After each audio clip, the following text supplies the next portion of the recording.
18th birthday na ni Erica sa susunod na buwan at nasa second year college na rin siya. 2 taon na lang at makakagraduate na siya sa kursong education. Sa iisang university sila nag-aaral ng kuya niyang graduating ng taong iyon.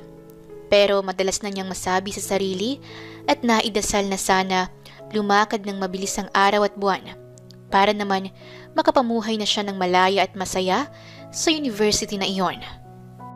Papano, naiinis siya sa best friend ng kuya niyang malakas mang asar at mangbuli sa kanya. Inis din siya dahil walang lalaki ang makalapit sa kanya sa loob ng university dahil sa lalaking iyon. Hoy, Erica, ba't nandito ka pa? Oras na ng uwian niyo ha. Umuwi ka na o magpapatawag ako ng driver namin para pauwiin ka na. Banta nito sa kanya. Inis niya itong inismiran at inirapan na lang. Lumakad siyang palayo sa kinaroroonan nito para hindi na siya makita ng binata at pauwiin. Tapos na nga ang klase nila ngunit gusto pa niyang tumambay sa gym ng university para manood ng basketball. Gusto niyang makita at mag-cheer sa lalaking crush niya, si Albert. Kaya lang nang malaman itong kapatid niya si Miguel na best friend ng mayamang si Jimmy, tila ba lahat ay umiiwas na sa kanya. Kilala ang pamilya ni Jimmy bilang one of the co-owner ng private school of University de San Juan. Kaya naman walang bumabangga sa nag-iisang senior na si Jimmy Billones. Swerte na nga lang ng kuya niya dahil ito ang naging kaibigan. Kaya lang malas naman niya dahil palagi na rin siyang bantay sarado nito at daig pa nito ang kuya niya at papa kung umasta sa paghihigpit sa kanya. Ewan ba niya pero hindi niya gets kung bakit nito ginagawa ang bagay na yun sa kanya. Iniisip niya na baka dahil sa wala ang mga magulang nito at wala ring kapatid. Kaya naman siya ang napagtutuunan nito ng pansin. Kapag nasa bahay nila ito para makipaglaro sa kuya niya, wala itong ginawa kundi ang asarin siya at pagtripan. Pero kapag nasa school naman ay napakasungit nito sa kanya at palagi siyang inaaway. Kaya tuloy marami na sa kanyang mga kaibigan ang lumalayo sa kanya. Lalo na kapag nalalamang malapit siya sa binatang si Jimmy. Girl, bakit ang seryoso naman sa'yo ni Jimmy? Daig pa ang kuya mo sa higpit niya sa'yo. Yan tuloy, nilalayuan tayo ng mga boys. Tanong ni JC sa kanya, isa sa mga kaibigan niyang babae. Ewan ko, masyadong maepal ang lalaking yun. Nagpipiling kuya ko rin. Nang makita nila ang mga lalaking varsity ng university na naglalakad na patungo sa gym, ay nagsitakbuhan na rin sila papasok sa gym. Kaya lang laking gulat niya nang makita ang binata sa bungad pa lang ng pintuan, papasok sa loob ng gym. Nakatayo ito roon at nakapamewang pa. Ang sama ng tingin sa kanya. Nagkunwari lang silang hindi niya nakita ang binata. Nakaraan naman ang mga kaibigan niyang sina Laura at JC. Ngunit pagdating sa kanya ay hindi siya pinapasok ng guard. Bakit po hindi ako pwedeng pumasok? Tanong niyo sa gwardya. Ma'am, hindi na raw po kayo pwede, sabi ni Sir Jimmy. Itinuro pa nito ang binata na nakatayo sa bukana ng gate. Nakaarko ang mga kilay nito at madilim ang hilat siya ng mukha na nakatitig sa kanya. Inis siyang lumapit sa binata. Ano bang problema mo? Bakit ba masyado kang pakialamero? Gusto kong manood ng game. Singhal niya sa binata. Umuwi ka na. Pinauwi ka na ng parents mo. Mahina ngunit seryoso nitong sabi sa kanya. Ayoko. Wag mo nga akong pakialaman. Nakakainis ka na. Palagi kang nakabantay sa akin. Naiinis na ako sa pakialam mo. Umuwi ka na. Nariyan na ang sundo mo. Ayan na oh. Nakikita ko na ang kotse. Hindi na kita maihahatid kasi may practice rin kami mamaya. Sumakay ka na. Tinuro pa nito ang kotseng kahihinto lang sa harapan niya. Isang lalaking nakaitim ang bumaba at pinagbuksan siya ng pintuan. Nagdadabog siyang sumakay sa kotse at muling inismiran ng binata. Hindi niya maintindihan kung bakit gano'n na lang ang paghihigpit nito sa kanya. Hindi naman sila magkaano-ano. Tanging pagiging best friend lang ng kuya niya ang tanging nag-uugnay sa kanila. Nang makauwi siya sa kanilang bahay, naratnan niya ang kanyang mga magulang. Nagpaplano para sa kanyang kaarawan. Sa isang buwan na nga pala ay birthday na niya. Ngunit mas lalo siyang nainis nang sabihin ng mga ito na si Jimmy raw ang magiging escort niya sa kaniyang dibu. Mommy, bakit naman si Kuya Jimmy pa? Si Kuya lang naman ang kaibigan niya at hindi ako. So bakit siya? May boyfriend na po ako. Katwiran niya sa ina. Ano naman ang masama? Bukod sa mabuti siyang kaibigan ng kuya mo, may malasakit pa siya sa'yo. Bakit naman hindi? Giit ng kanyang ina na walang nakikitang masama sa kung ang binata ang gawing escort niya. Wala naman sanang kaso sa kanya. Kaso lang, nasasakal kasi siya sa higpit nito sa kanya na tila ba nobya siya nito. Hindi naman niya ito gusto at ni minsan ay hindi niya naiisip na magkakagusto sa lalaking itinuring lang na kaibigan ng kuya niya. Inis siya dahil pakiramdam niya ay parati siyang binabantay ng binata. Wala na tuloy ibang lalaki ang nakakalapit sa kanya. Kahit ang ibang mga kaibigan niyang babae ay natatakot ng lumapit sa kanya dahil sa binata. Nasa school na naman sila, sa ilalim ng puno ng mangga na palagi nilang tinatambayan sa tuwing wala silang professor sa isang subject. Girl, ano ba yan? Parang ayoko nang pumunta sa birthday party mo kasi makikita namin si Mr. Sungit, yung BFF ng kuya mo. Sabi naman ni Jace, sabay bunghalit ng tawa. Oo mga girl, yun bang daig pa ang tatay mo sa kakabantay sa'yo? I think may gusto sa'yo yun. Hinala naman na sabi ni Laura. Ano ba kayo ang dudumi ng mga utak nyo? Concerned lang yun sa akin. Kasi nga, natitigilan din niyang isasagot. Napapaisip na rin kasi siya kung bakit nga ba gano'n na lang ang paghihigpit nito sa kanya. At kung magkasama naman sila, parati naman siya nitong inaasar. Oh, bakit ka natigilan? For sure napapaisip na rin siya, girl. Tanong at sagot na rin ni JC na kay Laura bumaling. Tumayo na lang siya nang makita ang ilang grupo ng kalalakihan ang papalapit sa kanila.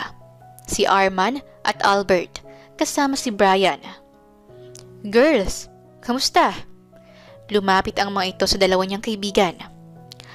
Oh, paano ba yan? Ikaw na lang ang walang boyfriend. Sabi ni JC na tila pinapainggitan siya. Oo nga girl, ikaw na lang. Ito na si Albert, diba? Matagal mo na siyang crush? Sabi naman ni Laura, nang lapitan naman si Brian. Nagtawanan ang mga ito habang nagtitinginan. Wala ba? Akala namin boyfriend mo si Jimmy. Salita ni Arman. Ha? Hindi ah? Gulat niyang sabi sa mga lalaking kasama ng mga kaibigan niya. Sige, ganito na lang. Kung talagang hindi mo siya boyfriend, sa birthday mo girl, si Albert na lang ang gawin mong escort. Nagulat na lang silang lahat nang may pumaradang kotse at huminto sa tapat nila. Iniluwanan si Jimmy. Let's go, sabi nito sa kanya na seryoso ang muka. At tinapunan pa ng masasamang tingin ang mga lalaking kasama ng mga kaibigan niya.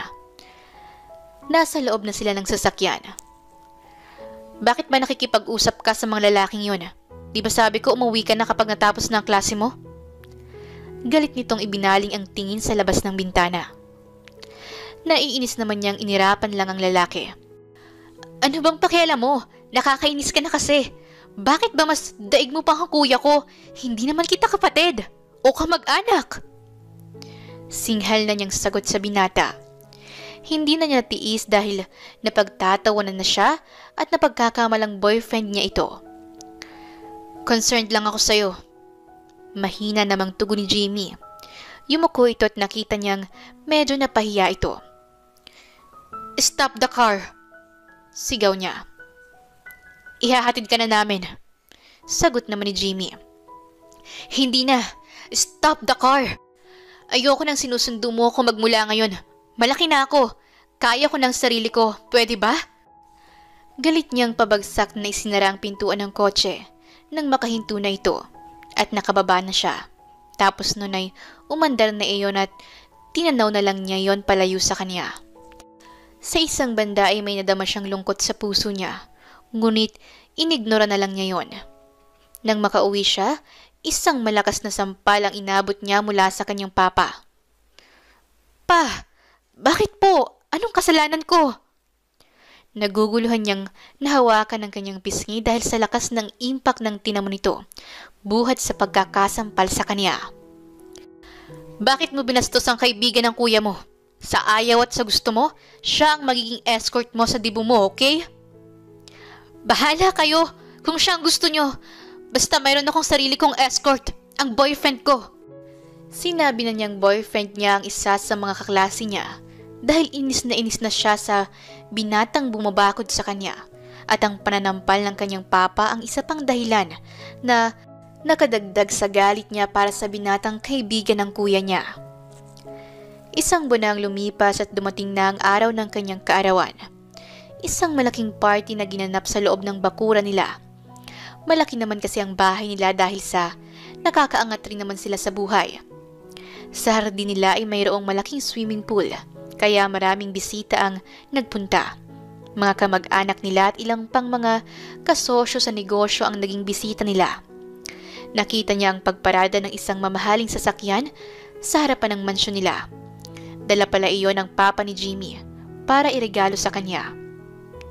Ngunit hindi siya natuwa sa regalong iyon nang iabot iyon sa kanya ni Jimmy habang maluwag ang pagkakangiti. This is for you. Happy birthday. Masayang bati nito sa kanya. Ngunit nakasimangot na tinapik ni Erica palayo ang kamay nito.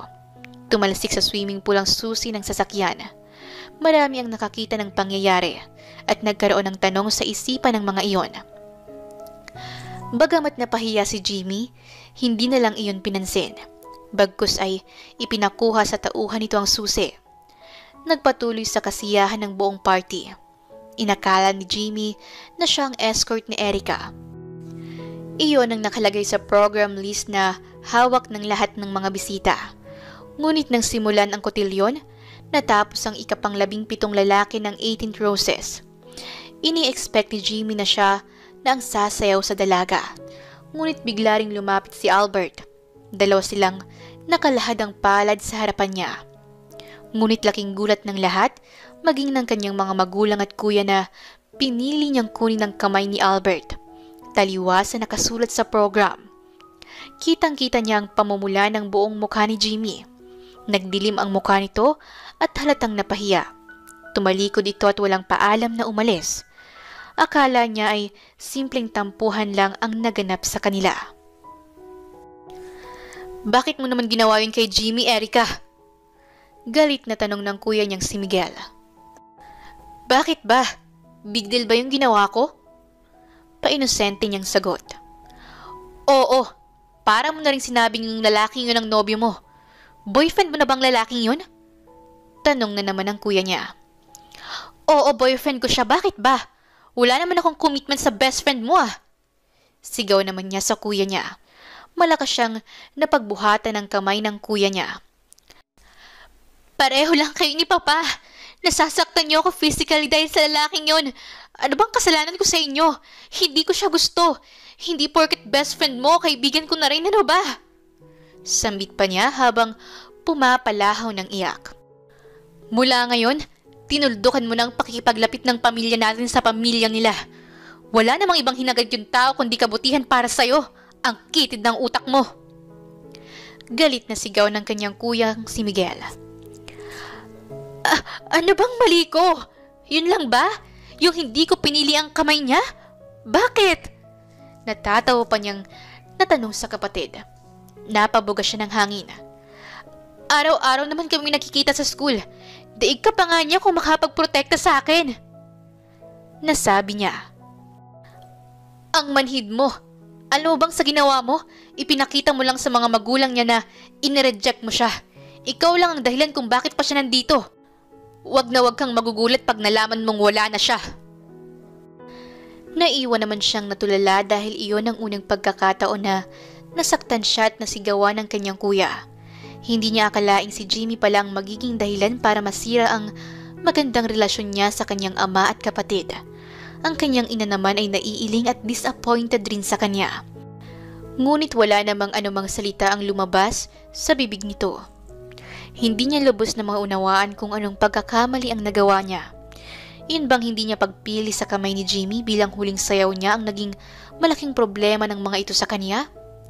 Napaiyak na lang siya at naisip nga niya na maaring iyon na ang huli niyang kita kay Jimmy.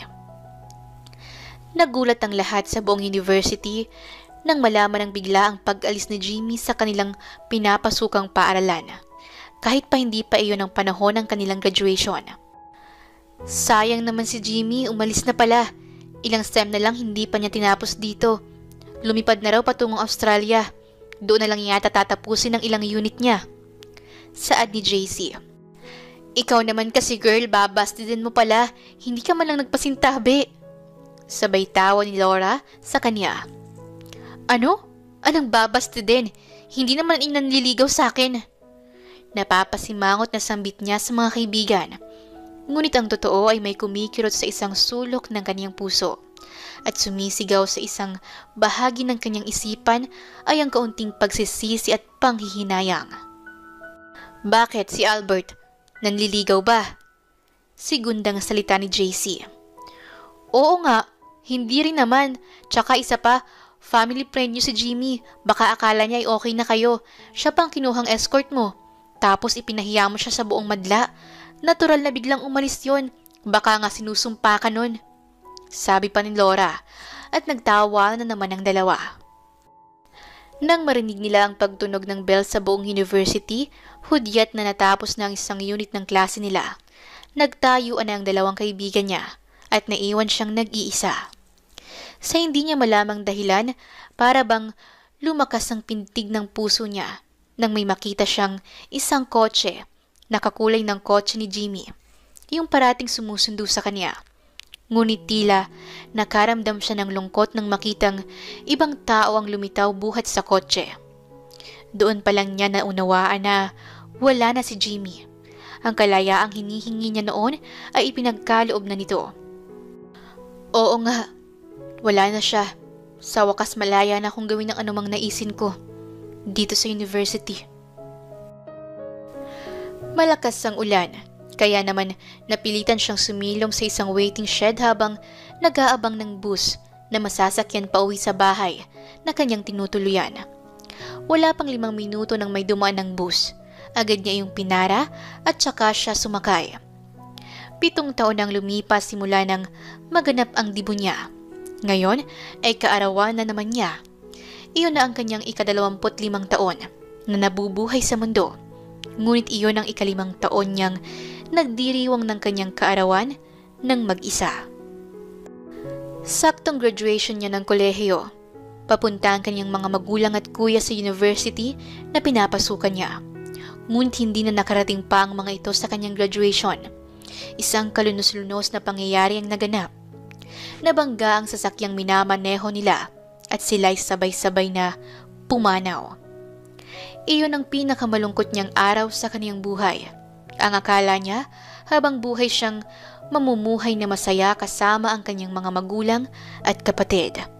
Doon niya naalala ang mga habilin ng kanyang mga magulang. Lalo na nang sabihin ng mga itong natutuwa sila dahil may ibang taong nangangalaga sa kanya. Si Jimmy. Si Jimmy na itinaboy niya sa kaniyang buhay. Paulit-ulit na pumatak ang mga luha niya at hindi na niya namalaya na basang-basa na pala ang kanyang mga pisngi lalo na at naalala na naman niya ang kanyang nawalang pamilya.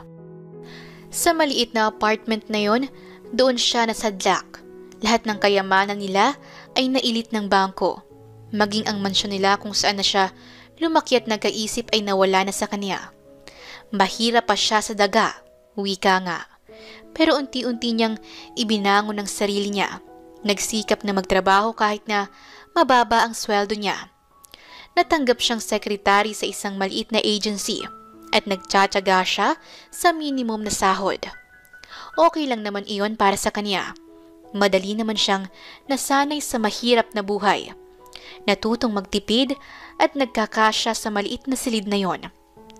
Ang kwarto niya ay may maliit na banyo, kusina at tulugan. Okay na sa kanya basta mairaos niya ang buhay sa araw-araw.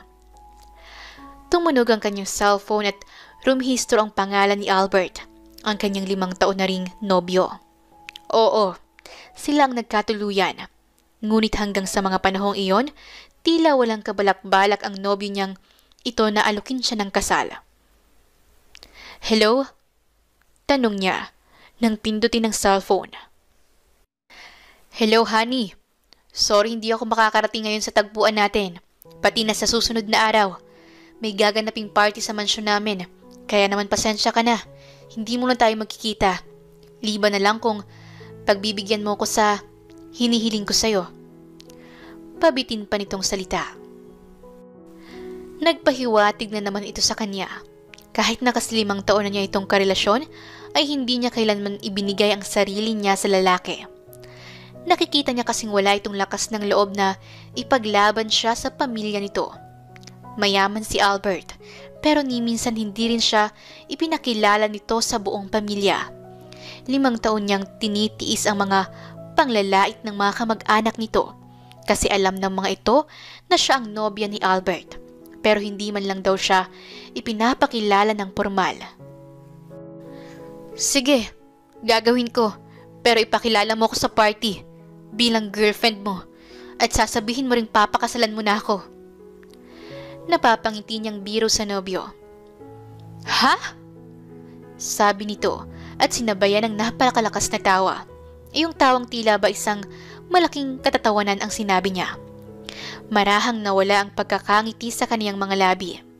Nasaktan siya at hindi niya nagawang ilihim yun sa kaniyang sarili.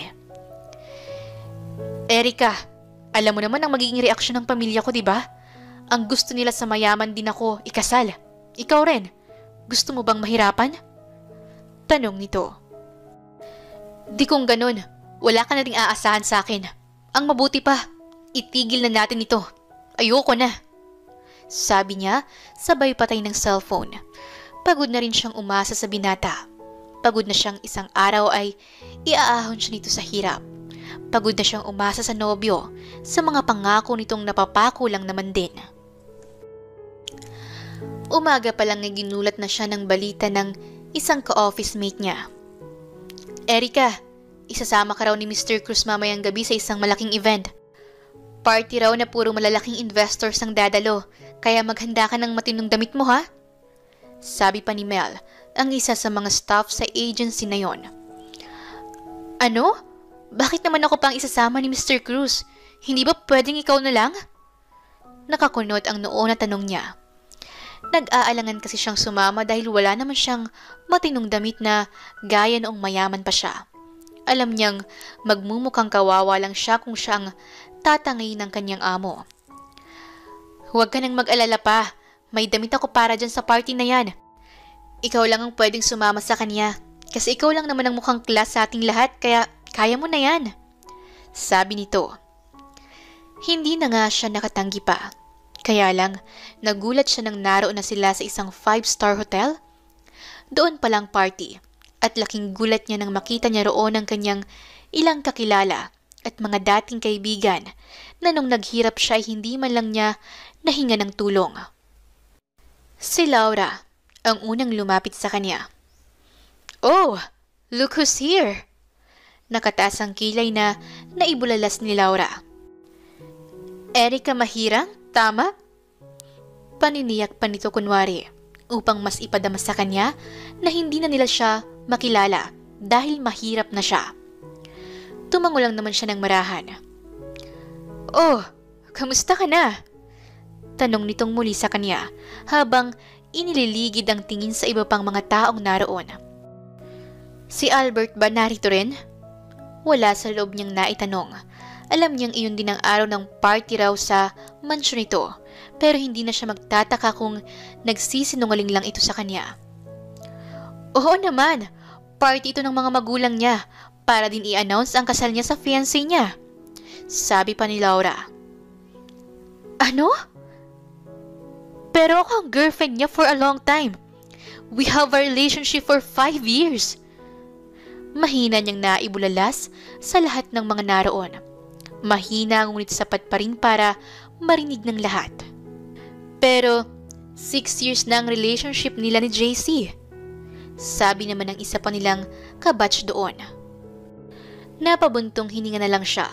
Hindi siya makapaniwala na kung hindi pa niya tinapos ang relasyong iyon kagabi, ay tiyak niyang maiisahan siya nito at patuloy lang palang lolokohin. Nakita niya ang mga ito na magkahawak ang kamay at masayang nagtatawanan. Ia-anunsyo na nila ang kanilang wedding sa lahat. Ngunit bago makaakyat ang mga ito sa stage, mabilis na siyang tumakbo at pinagahampas si Albert ng hawak niyang bag. "Ano ba, Erica? Tumigil ka na nga! Bakit ka ba nagpunta rito? Hindi naman kita pinapapunta!" Sabi ng lalaking si Albert habang pinipigilan siya nito sa ginagawa niyang paghampas sa mukha nito. "Sino ka para ipahiya ang anak namin ng ganyan?" Sabi naman ng ama ni Albert. "Napakawalang hiya ng anak ninyo! 5 taon kaming magkarelasyon, ni hindi man lang niya ako inalok ng kasal. Yun pala, pinagsasabay niya kami ng kaibigan ko." Sabi niya habang pinipigilan na siya ng ilang mga guards doon. "Hindi totoo yan. Break na kami. Walang ganyang nangyari. Matagal na ang relasyong sinasabi mo. Mayaman ka pa noon." Pagkakailapan ng lalaki. "Ang kapal ng mukha mo! Manloloko ka! Kagabi lang ako nakipag-break sa'yo. At kung hindi ko pa ginawa yun, patuloy mo lang akong gagawing tanga." Sabi pa niya habang nagtatangis ang kanyang mga bagang. Galit siya at halos nais niya itong sipain. "Shut up! Alam ko ang lahat ng yon. Pinayagan ko siyang gawin yon, ang makipagrelasyon sa'yo, para naman hindi siya magsawa sa akin." Sagot naman ni JC. Hindi siya makapaniwalang nagawa ito sa kanya ng mga taong noon ay itinuturing niyang kaibigan. "How dare you! Isa kang hampas lupa para hawakan at saktan ng anak ko!" Sabay itinulak siya ng ina naman ni Albert. Nagpakahandusay naman siya sa sahig at hindi pa nakontento ang kapatid naman ni Albert na si Nika, ang nagbuhos naman ng alak sa kaniyang ulo. Sinabayan pa ni JC na kinuha ang isang maliit na timba na may lamang mga yelo. Sobrang lamig ng laman nun, ngunit naatim nitong ibuhos pa iyon. Walang umaawat sa mga ito habang ipinapahiya siya sa gitna ng karamihan ng mga taong naroon. Wala siyang makitang mahihinga ng tulong. Kahit na ang amo niyang naroon ay hindi siya nagawang tulungan. Hindi pa nakontento ang mga ito at sinabunutan pa siya. Nang tatangkain na naman siyang buhusan ng malamig na tubig ng isa sa mga ito, isang malakas na kamay na ang pumigil sa mga ito. "Sino ka naman?" Nakataas ang kilay na tanong ni JC. Nagtataka itong napatitig sa lalaki. "Subukan mo pang gawin ito sa kanya. Kung hindi ka pupulutin sa kangkungan kasama ang buo niyong pamilya, kaya kong ipasara ang lahat ng negosyo niyo sa isang tawag ko lang sa cellphone na ito. Lahat ng investors niyo mawawala." Mahinahon ngunit puno ng otoridad na sambit ng lalaki ngayon ay nakaharap sa kanila. "Mr. Bilyones, huwag mong gawin yan!" Napaluhod ang ama ni Albert sa lalaki. Siya na nakayuko na lang ay hindi na nagawa pang tumingalaman lang. Narinig niya ang isang pamilyar na pangalan. Ngunit tuluyan na siyang tumumba mula sa pagkakaupo at nawala na siya ng malay tao. Maagap naman siyang nasalo ng lalaking nagtanggol sa kanya. Ang lahat ay nagulat, lalo na nang malaman nilang iyon ay si Mr. Jimmy Bilyones. Ang lalaking noon pa man ay pinangangalagaan na siya. Pinoprotektahan sa lahat ng mga taong nais lang pala ay saktan siya at pahirapan. "Bakit mo siya pinagtatanggol? Hindi ba ipinahiya ka ng babaeng yan ang dibo niya? Kaya nga umalis ka ng university!" Sigaw naman ni JC sa pag-aakalang pakikinggan siya nito. 7 taon nang lumipas. Ngunit kahit na kailan ay hindi niya nakalimutan ang mukha ng babaeng una at huling nagpatibok ng puso niya. He was 17 years old nang maging best friend niya si Miguel Mahirang. May kaya rin naman ito, ngunit hindi kasing yaman ng pamilya nila. Ngunit naging matibay na ang kanilang pagkakaibigan bago pa niya makilala ang kapatid nitong si Erica Mahirang. Isang masungit na babae na mas bata sa kanya ng 2 taon. Simula noon ay sinabi na niya sa kanyang sarili na nakita na niya ang babaeng pangangalagaan niya habang buhay. Si Erica, Kaya naman, naging gano'n na lang siya kahigpit sa dalaga nung nasa university pa sila. Ngunit hindi niya akalaing ang nag-iisang dahilan ng pananatili niya sa bansang ito ay dudurugin ang puso niya sa harapan mismo ng mga magulang niya. Wala na siyang nagawa. Gusto sana niyang ipaglaban ang pagmamahal niya rito. Handa siyang patawarin ito at muling ipaglaban. Ngunit dahil nalaman ng mga magulang niya na walang pagtingin sa kanyang dalagang minamahal niya, napilitan siyang umalis at sumama sa mga magulang sa Australia. 7 taon man ang lumipas, hindi nawaglit sa isipan niya ang maamo at napakagandang mukha ni Erica. Naiba man ang paraan nito ng pananamit, nakilala niya ito ng isang gabing umuulan at nakasilong ito sa isang waiting shed at nag-aabang ng bus. Nang makita niya ito, isa lang ang una niyang ginawa.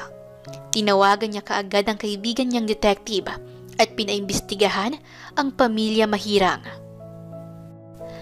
Nadurog ang puso niya nang malaman niyang patay na pala ang buong pamilya niya. Maging ang matalik niyang kaibigan. Nalaman niyang naiwan ang maraming utang sa bangko, kaya naman walang naiwang kahit na ano kay Erica. Kaya ngayon, babawiin niya ang lahat ng mga nawala sa kanya, kayamanan, dangal, at ang lahat-lahat. Inuna na niyang bawiin sa bangko ang mansyon nito, kung saan doon na ito nagkaisip. Nakamasid siya sa dalaga, habang natutulog pa rin ito. Ipinahanda na niya ang lahat ng mga gagamitin. Bukas kasi ay ikakasal na sila. Para sa kanya, hindi na niya kailangang malaman kung mahal ba siya nito o hindi. Ang mahalaga sa kanya ay mapapangalagaan ang dalagang noon pa man ay minamahal na niya. Pangako, Miguel, hindi ko na siya hayaan pang muling mag-isa. Isang pangako na nabitawan niya sa kanyang isipan habang nakatunghay pa rin sa dalaga. Nang magising siya, nagulat na lang siya na nasa isang lugar na siya na napakaganda. Nanlalaki ang mga mata niya nang makita ang mga kababaihang iba-iba ang toka sa pagbusisi ng bawat parte ng katawan niya.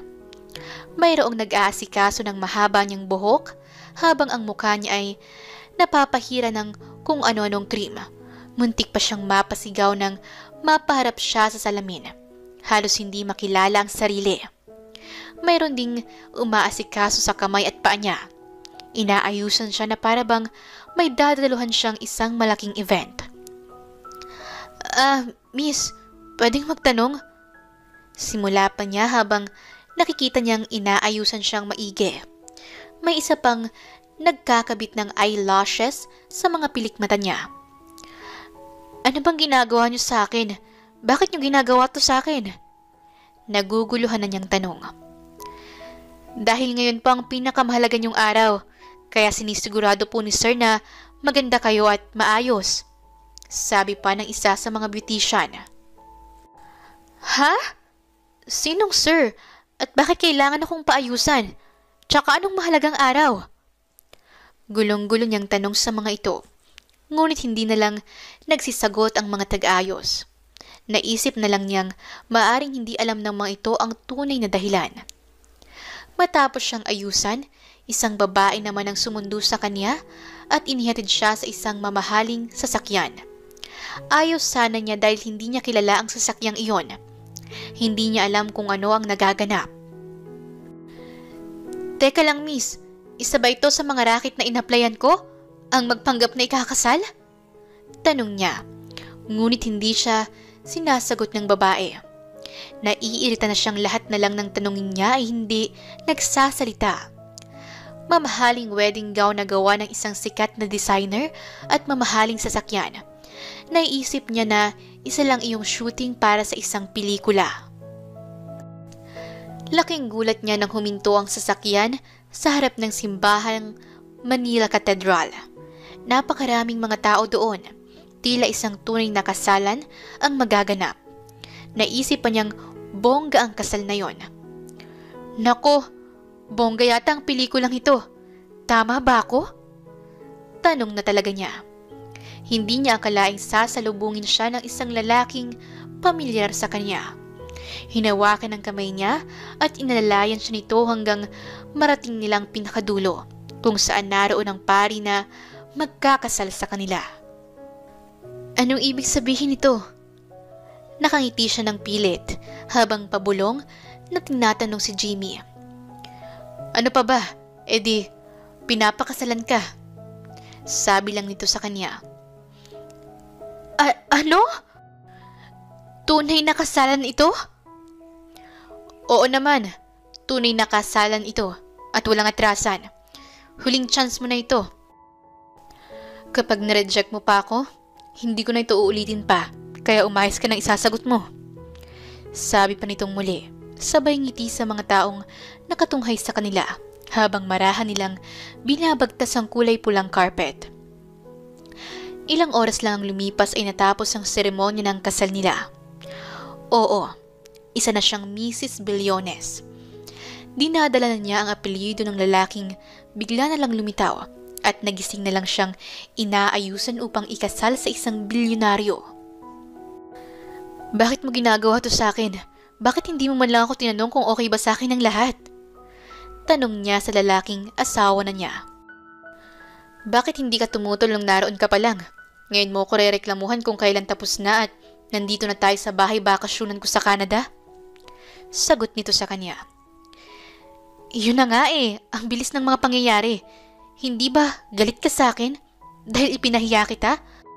Ano, ito na bang paghiganti mo sa akin? Tanong niya na nangingilid ang luha. Oo, matapos ang pamamahiya mo sa akin, hindi ko nakalimutan. Kaya pagbayaran mo yon ng iyong buhay. Nauunawaan mo ba? Paano ko mapagbabayaran yon? Bigyan mo ko ng maraming anak. Tahasang sabi nito sa kanya. Siya naman ay napalunok at napaatras, lalo na nung makita niyang papalapit ito sa kanya. Hindi niya maiwasan ang mga tingin nito. Isang tingin na para bang malulusaw siya sa sobrang init noon. Ramdam niya ang mabilis na tibok ng puso niya, na tila ba nakadarama siya ng takot sa binata. Wait! Okay lang ba sa'yo kung hindi na ako virgin? Tahasan niyang tanong. Kumibit lang ang balikat nito at dinaluhong pa siya. Na tila ba isa itong asong lobo na anumang oras ay lalapain siya.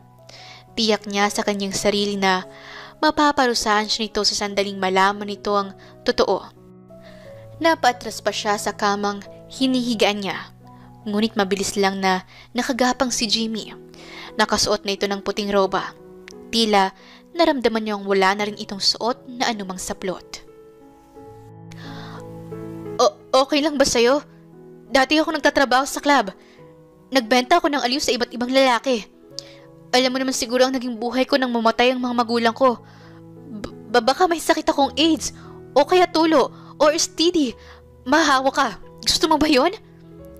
Salita pa niya habang patuloy ang lalaki sa paghalik sa kanyang leeg.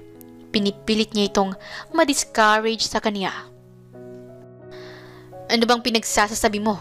Bakit ba sinasabi mo pa ang mga yan? Alam ko na lahat yan. Pero gusto pa rin kitang parusahan. Gusto ko pa rin maangkin ka. Para mabawi ko naman ang lahat ng pagkapahiya ko noon. Tila dumadagondong na salita pa rin ni Jimmy. Nagpatuloy ito sa mapangahas na pang-angkin sa kanya. Natakot siya. Inaakala kasi niyang pagpaparusa ang igagawad dito sa kanya, gaya ng sa mga napapanood niya sa pelikula.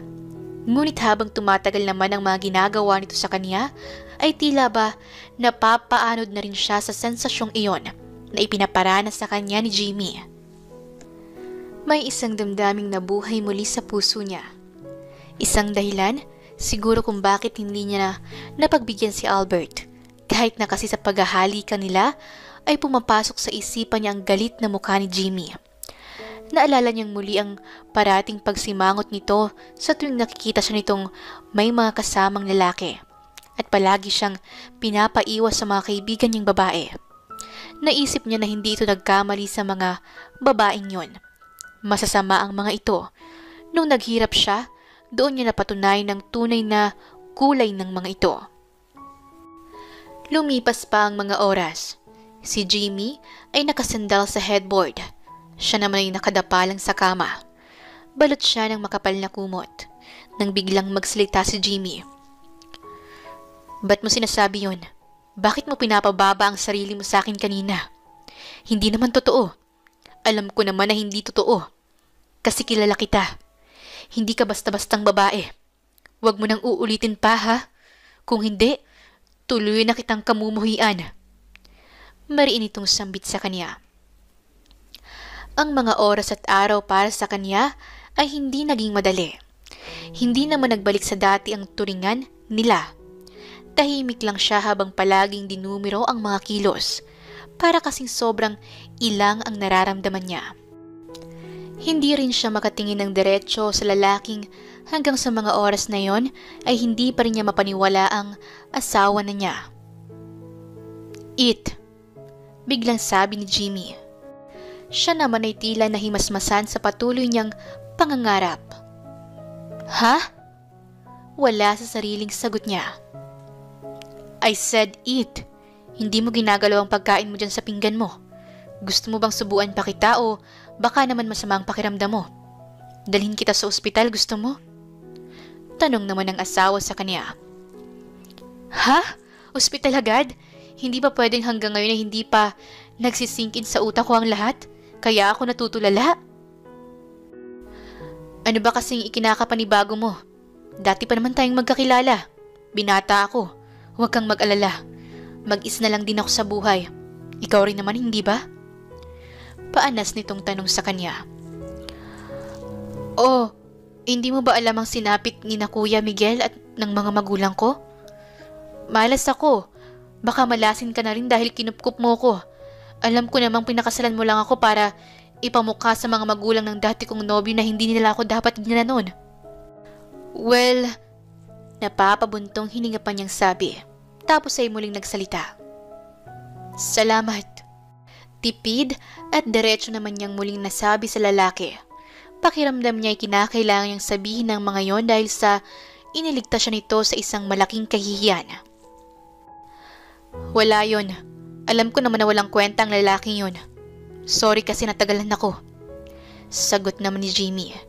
Lalo pa siyang nakadama ng hiya nang makita niya itong nakatitig na naman sa kanya habang seryoso ang mukhang nakatingin sa kanya. Bakit ka nagsusorry? Di ba ako nga may kasalanan sa'yo? Napatayo siya sa kanyang kinauupuan. Sorry kasi natagalan ako. Kung dumating lang ako kaagad sa buhay mo, edi sana hindi ka nakaranas ng matinding hirap. Saad pa nito na medyo lumakas ang boses. Nakita kasi nitong aalis siya. Napahinto naman siya. Huminga ng malalim at inipon niyang lahat ng kanyang lakas ng loob upang harapin ang lalaki. I am sorry. Ako ang unang nagtaboy sa'yo. Ako ang unang nag-reject sa'yo. Pinili ko ang kamay ng ibang lalaki kaysa sa kamay mo na laging pumuprotekta sa akin. Nasakal ako sa pag-aalaga mo. Pero na-realize ko na kaya pala ako nagagalit dahil wala kang sinasabi. Ayokong maging assuming na may gusto ka sa akin.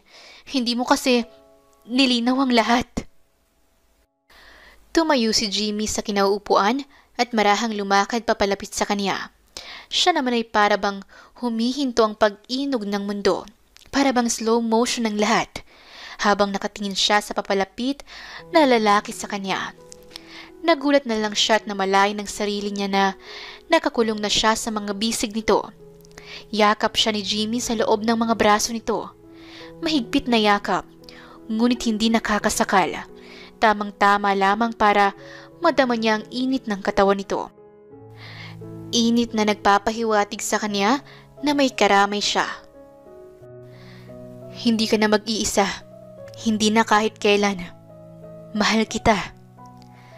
Payak na salita ang kanyang narinig na binigkas ni Jimmy mula sa mga labi nito.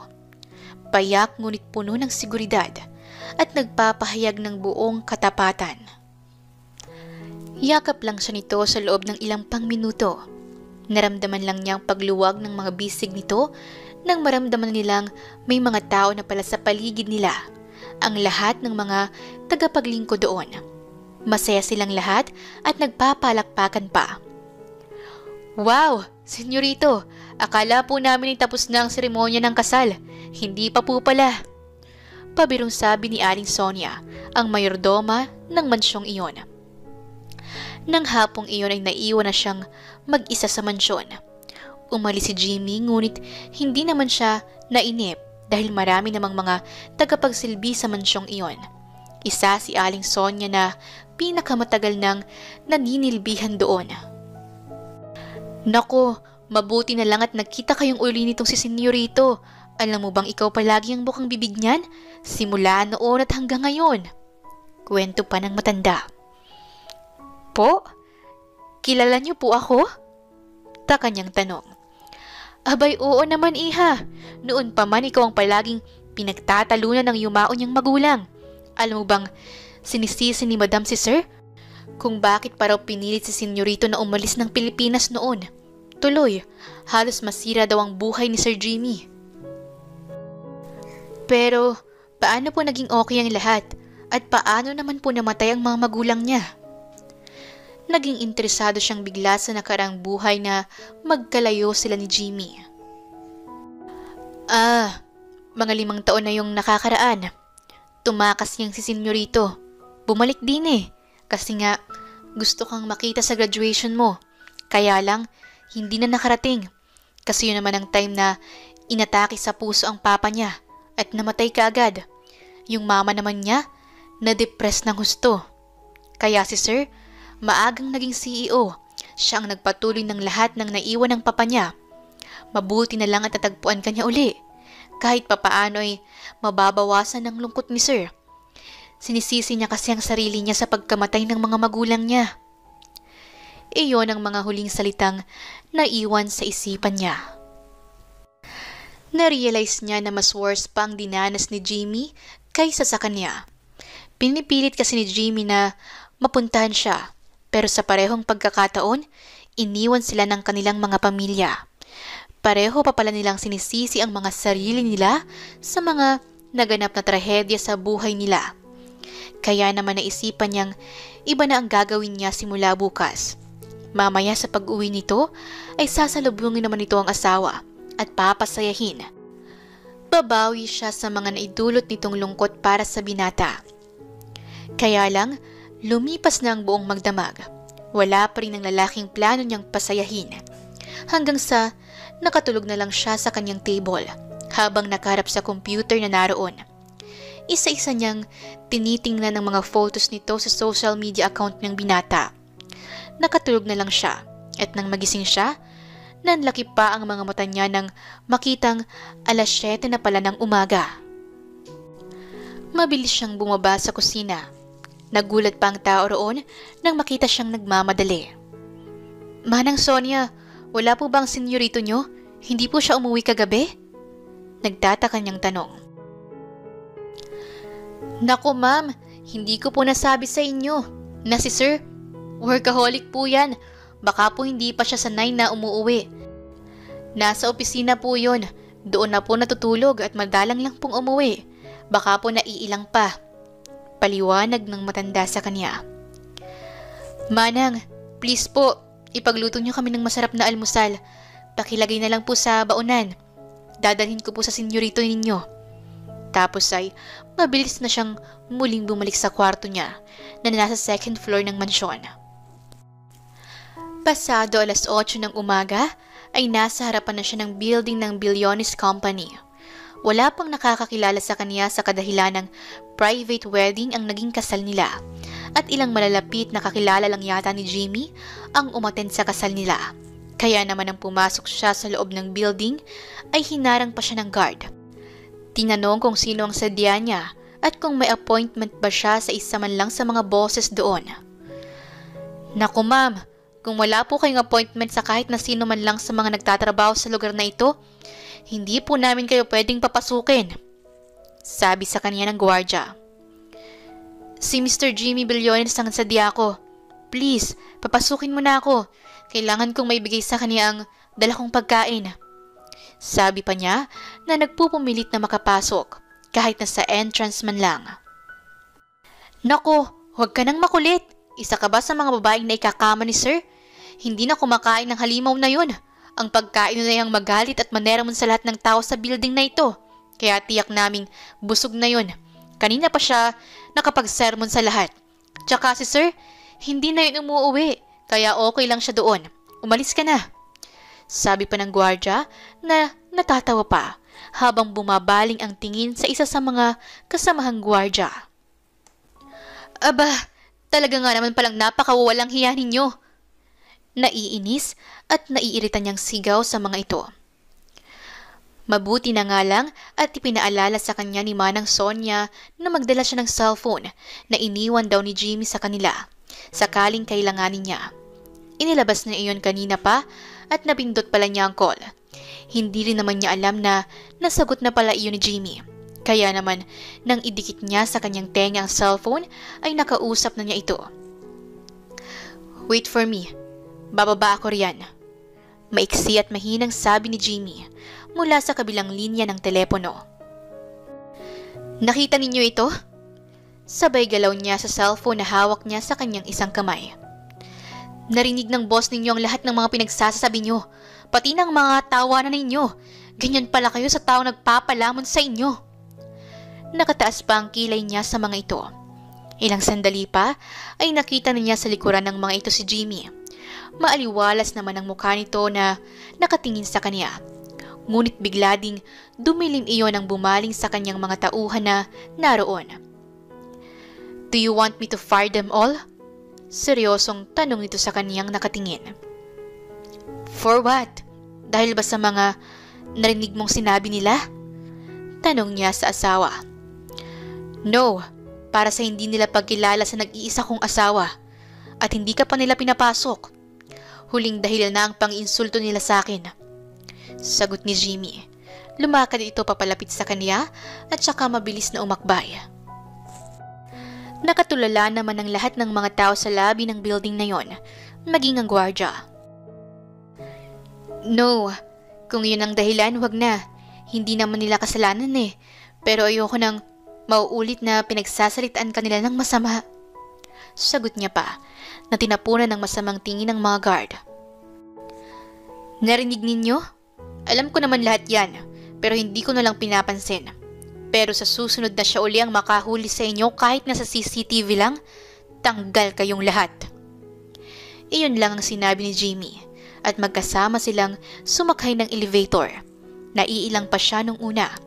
Hindi siya kumikibo, pero nang magkadikit ang mga palad nila, siya na ang nag-first move na hawakan ng kamay ng asawang si Jimmy. Nasa opisina na niya sila. Hindi niya akalaing pupuntahan siya ni Erica sa mismong office niya kung saan halos yun na rin ang bahay niya. Noong hindi pa kasi sila nakikita, ay itinuon niya lang ang sarili niya sa trabaho. Until now, nakalimutan niyang may asawa na nga pala siyang nag-iintay sa kanya.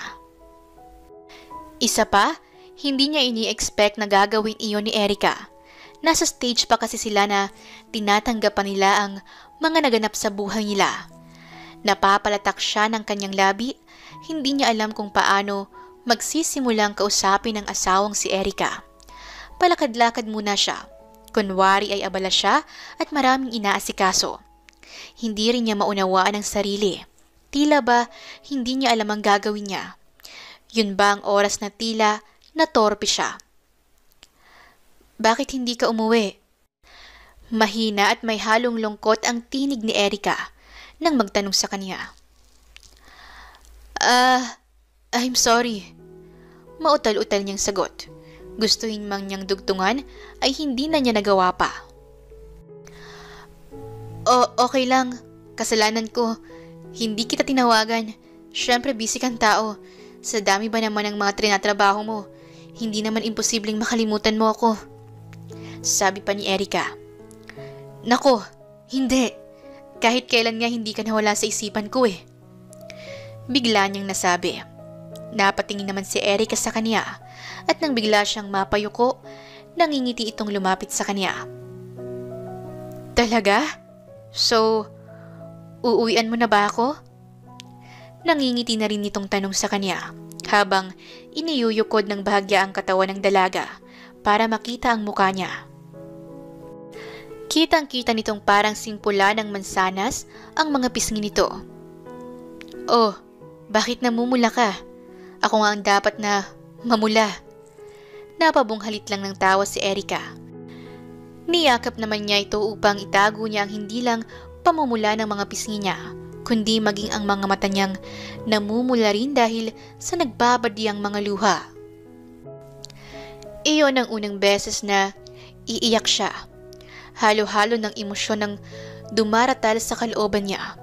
Ayaw man niya ngunit pareho silang nakakuha ng bagong kakampi sa mga kalungkutang pinagdaanan nila. Erica, I love you so much. Please don't let me be alone again.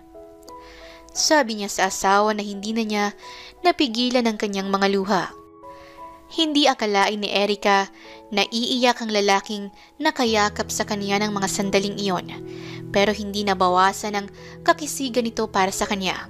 Lalo pang naging macho at matipuno ang paningin niya sa kaniyang asawa. Tanggap na niya na ito ay asawa na niya. Tanggap na niya na marahil si Jimmy ang itinakda ng langit sa kanya. Ang lalaking noon ay kinaiinisan niya, ang best friend ng kuya niya. Ngayon, alam niyang nakangiti ito, saan man ito naroon. Alam niyang masaya ito dahil kahit na nagkahiwalay sila ni Jimmy ng 7 taon, sila pa rin ang muling pinagtagpo ng Diyos sa mga pagkakataong mas kinakailangan nila ang isa't isa. Kumalat na ang balitang siya si Erica Mahirang, na dating mayaman, ngunit naghirap dahil sa napakaraming utang ng kanyang mga magulang. Ang naiwan sa kanya nang mamatay ang mga ito ay asawa na isa sa pinakamayamang negosyante at CEO ng sariling kumpanya na si Mr. Jimmy Billones. Kaya naman ang mga magulang ni Albert na dati niyang nobyo at ipinahiya at nang pahiya rin sa kanya ay labis na natakot na gantihan sila ni Jimmy. Sa laki ng kapit ni Jimmy sa napakaraming big-time investors, kayang-kaya nitong durugin ang mga business nilang tila gamunggo lang naman para sa paningin ni Jimmy. Ma! Pa! Anong gagawin natin? Asawa na siya ng isang multi-billionaire! Pasigaw na nagmamaktol si Albert sa harap ng kanyang mama at papa. Naroon din ang mga kapatid nito at fiancé na si JC na dating kaibigan ni Erica. Alam ko na, may naisip ako. Singit na salita ni JC. Ano naman yon, honey? Tanong ni Albert. I-set up natin siya. Di ba noon pa man ay galit si Jimmy kung may mga lalaking lalapit kay Erica? I-set up natin siya sa mga lalaki. Kunwari party ko, tapos may darating na mga lalaki at lalandiin siya. Ang gagawin naman ng isa sa mga tauhan ko, pipicturan siya. And boom! Sabi pa nito na halos magtalsikan ng mga laway. And boom ano? Napapatangang tanong ni Albert. Ay ewan, ang tanga mo naman. Siyempre, ipapadala natin ang lahat ng mga photos and videos sa social media and kay Jimmy mismo. Sabi nito na para bang nakaisip ng brilyanteng idea. Ang talino mo talaga, iha. Kaya ikaw napili kong maging manugang eh. Sabat naman ni Ginang Celeste, ang ina ni Albert Celeste. Nagtawa na lamang sila para sa mga kalokohan at masamang binabalak nila. Ilang araw lang ay nakareceive siya ng notification na sinali siya sa isang GC. Ang GC na iyon ay kinabibilangan ng lahat ng kabatch nila nung college, including JC and Laura. Mga kaibigang tinalikuran siya dahil wala na siyang pera. Inaanyayahan siya ng mga ito sa isang bridal shower para kay JC. Humingi ang mga ito ng tawad at pinatawad naman niya. Sinabi niyang wala na sa kanya ang mga nangyari. Masaya na siya sa piling ng asawa niyang si Jimmy at may halos 6 na buwan na silang nagsasama. Kung talagang napatawad mo na kami, pumunta ka na, girl! Pangungumbinsi pa ni Laura sa kanya habang nag-uusap ang lahat sa group chat nila. Ha? O sige na nga, sabi na lang niya upang tigilan na siya ng mga ito sa kakukulit. Huwag mong sasabihin sa asawa mo, ha? Utos naman sa kanya ni JC. Napakunot naman ang noo niya, ngunit hindi niya Tinanong kung bakit. Nag-reply siya sa mga ito at umuo na lang. Nagtataka siya kung bakit gabi ang ganap ng nasabing bridal shower ni JC at sa isang resto bar pa yon. Kinakabahan man ay tumuloy pa rin siya sa lugar na sinasabi sa kanya ng mga dating kaibigan. Nang pumasok na siya sa loob ng nagkakaingay na lugar, inakala niyang bar talaga iyon at maraming tao. Ngunit nakita niyang sina JC at Laura lang at ilang mga kaibigan pa nila ang tanging naroroon. Oh, ay na palang maswerteng babae na nakabingwit ng bilyonaryo. Halika girl! Tawag ni Laura. Lumapit naman siya at umupo sa tabi nito. Nako, ikaw ha? Hindi mo man lang kami inimbitahan sa bonggang mong kasal. Tiyak na napaka-luxurious ng wedding mo. Sabi pa naman ni JC. Oo nga girl, next time kung may second wedding kayo ha, invite mo naman kami.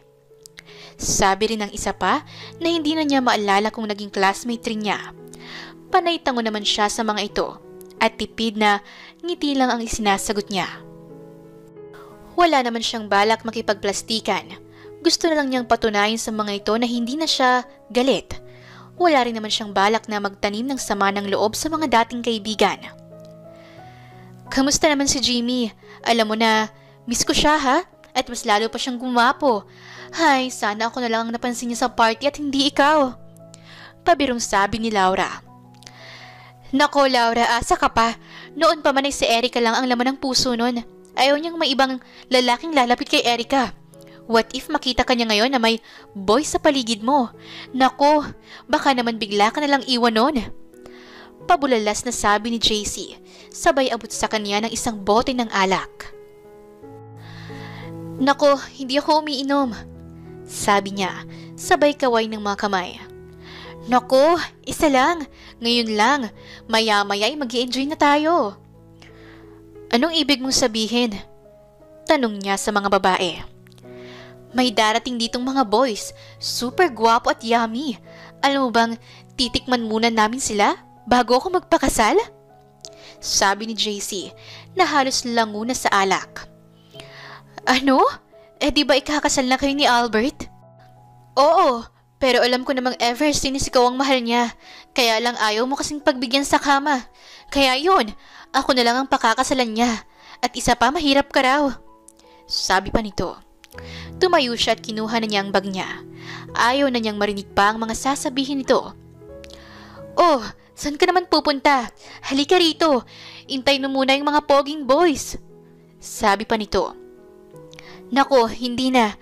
Ayokong mapag-isipan pa ako ng masama ng asawa ko. Aalis na ako. Sabi niya at tinangka na niyang tumalikod. Ngunit bigla na lang nagpasuka ng mga napakaraming lalaki. Mga macho dancer yata yon sa isang gay bar.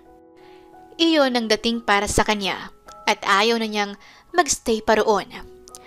Nang aalis na talaga siya, isang lalaki ang lumapit sa kanya at sumayaw-sayaw pa ito ng sexy dance sa harapan niya na tila ba inaakit siya nito.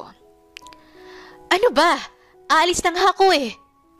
Tabig niya sa kamay ng lalaki nang tangkain itong hawakan siya. Tinangka nilang i-live ang mga nagaganap at palabasing gusto rin ni Erica ang mga ginagawa ng mga lalaki sa kanya. Nakuhanan nga siya ng mga picture ng mga ito, ngunit maaga pa rin siyang nakaalis sa lugar na yon. Humahango siyang lumabas ng nasabing lugar at mabilis na nakapara ng taxi. Isang linggo ang nakalipas buhat ng naganap ang bagay na yon. Hindi na niya ipinagsabi sa iba dahil ayaw na niyang lumaki pa ang gulo. Isa pa, alam naman niyang hindi na niya uulitin pa ang makipagkita sa mga yon. Sweetheart, inimbitahan akong dumalo sa isang mahalagang party. Naroon lahat ng mga investors at iba pang mga business owner, kaya pupunta tayo ron. Sabi ni Jimmy sa kanya. Siya naman ay tila walang gana at parang magkakasakit. Kaya lang, ayaw niyang maging dahilan iyon ng pag-aalala ni Jimmy. Sige, sasama ako. Sabi lang niya, bagamat tila masama ang timpla ng kanyang katawan. Sweetheart, okay ka lang? Kung gusto mo, dito ka na lang sa bahay. May pag-aalalang sabi ni Jimmy. Hindi, okay lang ako. At isa pa, napakaraming damit na ipinamili mo para sa akin. para may magamit ako sa mga ganitong event. Sabi pa niya. Tumango na lang si Jimmy at hinalikan siya sa kaniyang mga labi. Iyon na ang araw ng party at magkasama silang nagpunta. Lahat ng mga taong madaanan nila ay ipinakikilala siya ni Jimmy bilang asawa. Lahat ay kinakikita ng malaking pagtataka at ang iba naman ay labis ring humahanga sa kanyang simpleng ganda. Kayang-kayang dalhin ni Erica ang pagkailigante ng mamahalin niyang damit. Ngunit habang tumatagal sila sa party, isang boses ang pumailan lang sa stage at nagsalita. Isang magandang gabi. Isang maiksing mensahe lamang ang ipararating ni Chairman Legaspi para sa gabing ito. Hinihingi ko po ang kooperasyon ng lahat upang magsitahimik at pakinggan ang talumpati ng ating kagalang-galang na chairman. Sabi pa ng tumatayong MC. Bumukas ang malaking liwanag sa puting kortina at tinamaan ng mga ilaw ang projector at doon ay lumitaw ang mga larawan ng isang babae na may mga kasamang lalaki. Hinahalikan at niyayapos ng mga ito. Nanlalaki ang mga mata ni Jimmy na napatingin sa kanya. Siya naman ay natakpan niya ang kanyang bibig ng dalawa niyang kamay, lalo na nang makilala niyang siya ang babaeng nasa screen monitor ng napakalaking telebisyon. Nag-iba ang timpla ng mukha ni Jimmy. Dumilim ang mga yon at nakita niyang nagtangis ang mga bagang nito. Tumingin ito sa kanya. Siya naman ay napapailing sa asawa. Iling na nagsasabing hindi totoo ang lahat. Naiiyak siya at natatakot. Ngunit tila ba nalunok na niya ang lahat ng laway niya maging ang dila niya. Hindi siya makapagsalita at hindi niya maisigaw sa lahat na hindi siya yon. Malayong malayo sa tunay na nangyari ng gabing yon. Walang kwenta sa kanyang lahat ng mga panglalait at panghuhusga ng ibang tao. Ang mahalaga sa kanya ay ang pagtitiwala nito at pagmamahal. Ngunit paano nga bang hindi mawala iyon kung makikita siya nitong nasa ganoong sitwasyon? Hinahalikan at binababoy ng mga kalalakihan. Oh, Diyos ko, bakit nagkaganito? Bakit nila ito ginagawa sa akin? Naitanong na lang niya sa kanyang sarili. Nang lumingon siyang muli ay wala na si Jimmy sa kaniyang tabi. Ngunit nagulat ang lahat nang may malakas na suntok ang tumama sa napakalaking TV monitor, dahilan para mabasag yon. Ngunit patuloy pa rin ang pag-play ng video. Sinundan pa nito ng isa pang suntok at isa pang muli, hanggang magkadurog-durog ang salamin ng monitor na yon. Duguan na ang kamay ni Jimmy. Siya naman ay mabilis na napatakbo na rin sa harap ng stage upang awatin ang asawa niya. Sino kayo? Para ipahiya ng ganito ang asawa ko! Malakas na sigaw ni Jimmy habang patuloy na nagbabasag doon. Jimmy, tama na! May isang babaeng nagtangkang lumapit, ngunit natabig lang ni Jimmy ang babae. Halos lahat ng tao sa party ay nagsiawat. Tumawag na rin ng ilang security guard, ngunit walang makaawat sa galit na si Jimmy. Nang makalapit na siya sa asawa, nahawakan niya ang kamay nito at saka palang nahimasmasan si Jimmy sa pagwawala nito. Stop! Please, stop! Umiiyak niyang sigaw. Nag-hysterical na rin siya. Ngunit kinakailangan niyang mas maging mahinahon ng mga sandaling iyon. Wala silang karapatang bastusin ka! Mariin itong napahawak sa mukha niya. Kita niya mula sa gilid ng kanyang mga mata ang dugo ang kamao nito. Ngunit tumayo ito at kinuha ang mic mula sa MC na nooy natulala sa mga pangyayari. Sinong may kagagawa nito? Sino? Galit niyang tanong. Ngunit ni isa ay walang umaamin. Kung walang umaamin, lahat kayo sasampahan ko ng kaso. Mula sa pinakamalit na staff ng party na ito hanggang sa pinakamataas na may katungkulan. Pati na ang may-ari ng hotel na ito. Makikita niyo kung anong gagawin ko sa ginawa niyo ito sa asawa ko. Kayo lahat, kayo, magtago na kayo sa pinanggalingan niyo. Mariin at galit na sigaw ni Jimmy. Hinila na nito ang kamay niya at mabilis silang umalis sa lugar na yon. Nag-aalala siya sa sugat nito. Kaya naman nang makauwi sila, agad niya yung ginamot. Bakit mo ginawa yon? May himig galit pang tanong niya. Bakit? Anong gusto mong gawin ko? Matuwa sa ginawa nila sa'yo? Kasalanan ko yun dahil nagtiwala na naman ako sa mga dati kong kaibigan. It's my... Ngunit hindi na niya naituloy ang mga sasabihin nang bigla na lang siyang kabigin at halikan ni Jimmy sa kaniyang mga labi. I don't care. Sabi pa nito nang maghiwalay sila. Ang ayoko lang ay masira ang pangalan mo at maging iba ang tingin sa'yo ng lahat. Dahil alam ko kung ano ang totoo. Dugtong pang muli ni Jimmy. Doon na siya tuluyang napaiyak. Stupid ka talaga. Bakit mo pa sinaktan ang sarili mo? Bali wala sa akin ang sasabihin at iisipin ang iba tungkol sa akin. Basta alam ko lang na naniniwala ka. Yung makita kong kahit kailan hindi ka nagduda sa akin. Yun lang sapat na. Mahal kita, Jimmy. Nasabi niya at napayakap sa asawa. Mahigpit rin siyang niyakap ni Jimmy.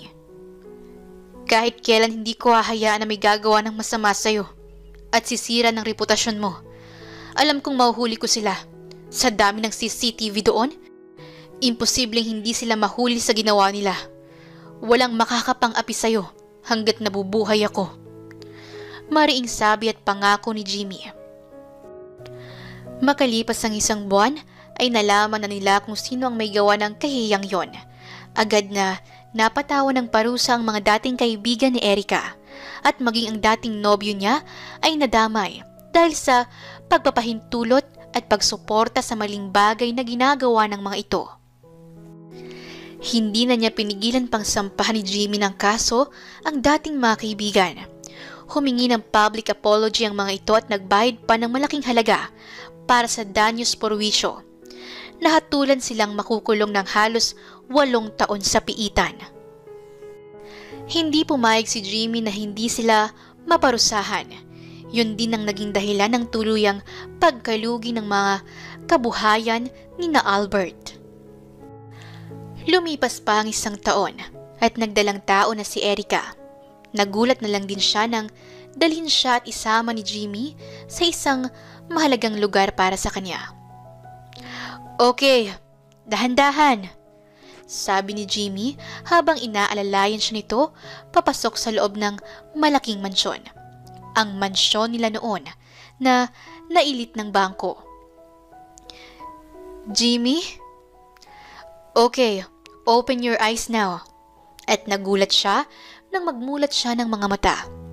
Lahat ng mga kasama nila sa bahay ay naroon na rin. Oh my! Totoo ba ito? Napapatakip siya ng mga kamay sa bibig sa sobrang gulat niya. Oo, dito na tayo titira sa dati niyong bahay. Masaya rito. Nandito lahat ng mga alaala natin. At syempre, sinikap kong ipaayos ito sa kagaya ng dati. Doon tayo magkukwarto sa kwarto mo dati. Ipinaayos ko na rin ang nursery room para sa paparating nating baby. Masayang sabi ni Jimmy. Nayakap na lang niya ang kanyang asawa at nahalikan ito. Nagpapasalamat siya sa Diyos na kahit na anong sama ng nakalipas at paghihirap na naranasan niya, ibinalik nito sa kaniyang unang taong nawala sa kanya at nagmahal, si Jimmy, na ngayon ay magiging ama na ng kanyang ipinagbubuntis. At ang pangarap nila ay punuin ang buong tahanan nila ng maraming mga anak. Jimmy, I love you so much. I love you more, my Erica, my sweetheart. Sabay halik nitong muli sa kanya. Wakas, maraming salamat po sa pagsubaybay niyo hanggang sa dulo ng kwento ni Erica at Jimmy. Hanggang sa muli po nating kwento. Maraming salamat po.